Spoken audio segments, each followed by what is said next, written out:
Bonjour, aujourd'hui je vais vous parler de valeur ajoutée intangible, c'est-à-dire répondre à un différent besoin avec un produit existant. Souvent on a tendance à croire que nos produits ou nos services n'ont plus la cote, n'ont plus tendance, ne vendent plus, il faut réinventer les choses. Alors que souvent, ce n'est pas le cas.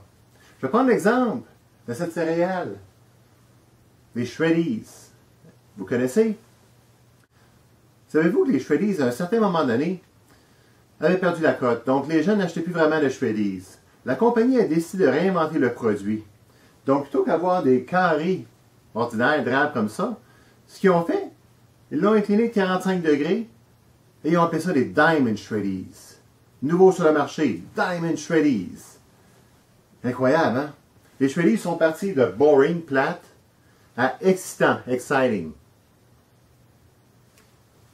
Les gens ont embarqué dans ça. Mais bien entendu, on ne fait jamais un lancement de produit comme ça sans faire une étude de marché. Donc, ils ont créé un focus group. Et ils ont fait essayer, on montré le produit aux gens, ils ont demandé s'ils l'aimaient. Les gens, un petit peu incrédules, regardaient ça et disaient, ouais, ça a pas mal l'air d'un carré. Puis là, ils leur répondaient, oui, je comprends que ça a l'air d'un carré, là. Un M et un W aussi, ça se ressemble, c'est pas la même chose. Il y a même des gens dans le focus group qui leur disaient, ah, t'as raison, hein, un 6 et un 9 aussi, ça se ressemble. C'est pas la même chose non plus, là. Par la suite, ils ont fait un test de goûter, bien entendu, savoir si les gens aimaient le produit.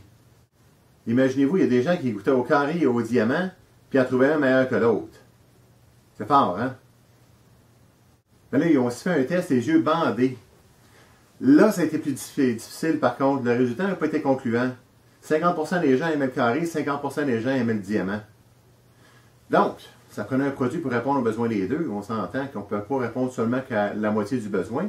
Ce qu'ils ont créé, c'est les combo box. 50% carré, 50% diamant dans la même boîte. Plus de chicane.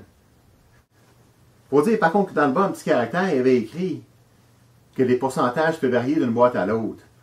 Donc, ça dépendait toujours de la façon dont on versait dans notre bol les céréales. Les céréales Shreddies, les combo box, tout ça a fonctionné, ça a été incroyable. La campagne publicitaire a été un succès. Les gens l'ont réessayé, puis ça a relancé le produit.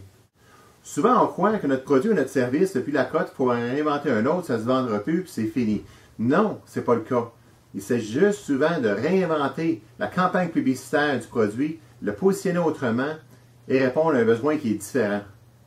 N'oubliez pas, la Terre continue à tourner et c'est très important de s'adapter aux besoins du client. Si vous voulez en discuter, n'hésitez pas à me contacter. Marc Poirier, Accroche Marketing. Merci, je vous souhaite un bon succès.